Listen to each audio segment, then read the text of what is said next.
I think, I don't wanna do this, but since siya na yung nagsabi, i-turn over ko na yung envelope. The envelopes where the money was. Comsec? Comsec? So it's 9 envelopes. Kuha po yung envelope. So it says hope and the amount is there.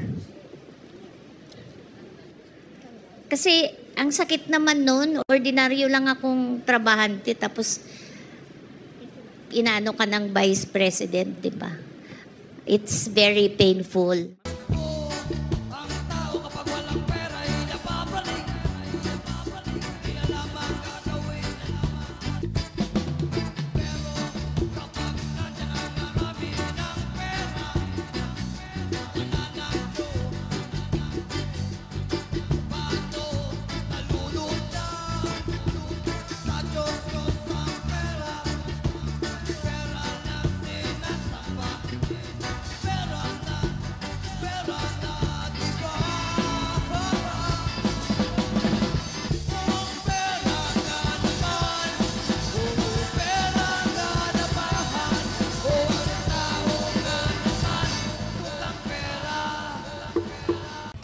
Dapat siguro kung mag-akusa siya ng ganyan, dapat may papel siya. Tulad ng ako, pag inaakusahan ako, pag sumasagot ako, binibigay ko yung papel.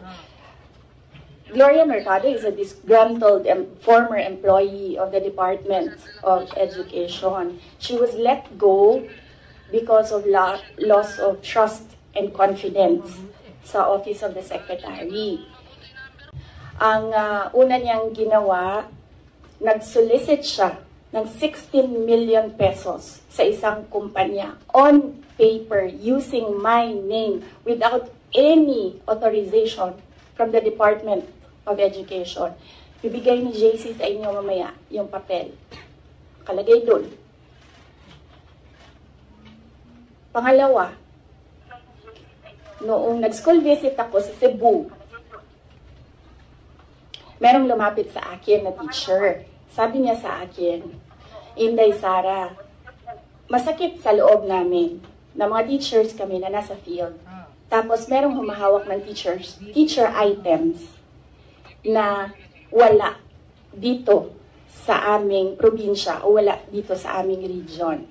And it turned out, ang HR mismo ng Department of Education, our undersecretary, took a teacher item from Region 7, nilagay niya sa central office for a non-teaching task. Ginawa niyang executive assistant niya. Ang apelido nun, Villar. Meron niyang paper trail. So, nung bumalik ako sa central office, tinanong ko, totoo ba na meron tayong teacher item galing sa Region 7 na nandito sa atin? Totoo daw, nasa HR. HR pa mismo ang gumawa ng parang injustice sa teachers namin sa field. So on that second point, hindi ko na pinalampas. Sinabihan na siya na there is loss of trust and confidence. And you should go. And then she said na, pwede bang mag-retirement na lang ako instead na paalisin ninyo ako. Kasi ang tagal ko na, matanda na ako. And then sinabihan siya, okay, sige, you go. So she's a disgruntled former DepEd employee.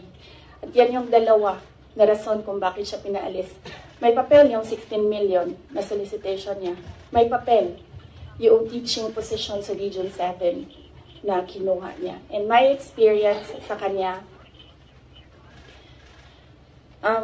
ayoko, factual lang ako ayaw ko atakihin yung pagkatao niya. Pero when she was HR of the Department of Education, meron kasi akong time dyan for our USEX and ASEX na hindi execom.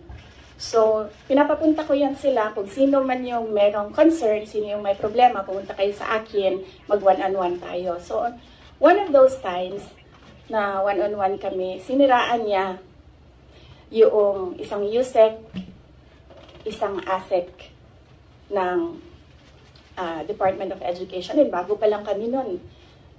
In fact, pag alis ko, 2 years lang kami. Very, very new. Na nagulat ako. Kasi HR ka eh. Pag HR ka, hindi dapat ikaw yung mag-cause ng away-away sa loob ng institusyon. Dapat ikaw yung maging peacemaker. But siniraan niya yung isang ASEC and isang USEC sa akin mismo. And nagulat ako. Why attack the ASEC or the USEC sa kanilang pagkatao? Hindi naman trabaho. And then, ganun din ang ginawa niya.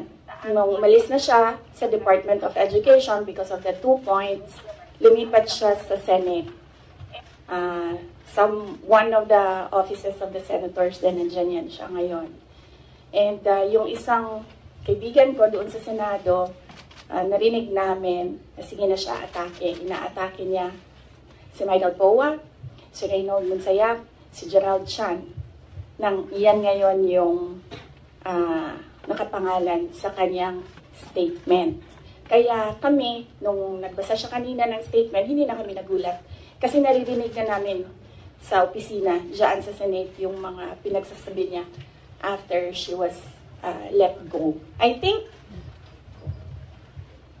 hindi lang siguro niya matanggap na kasalanan niya kung bakit siya pinalayas sa Department of Education. Pero hindi din talaga namin matanggap na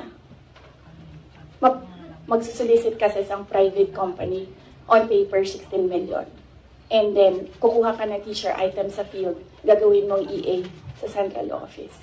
Hindi pwede yun.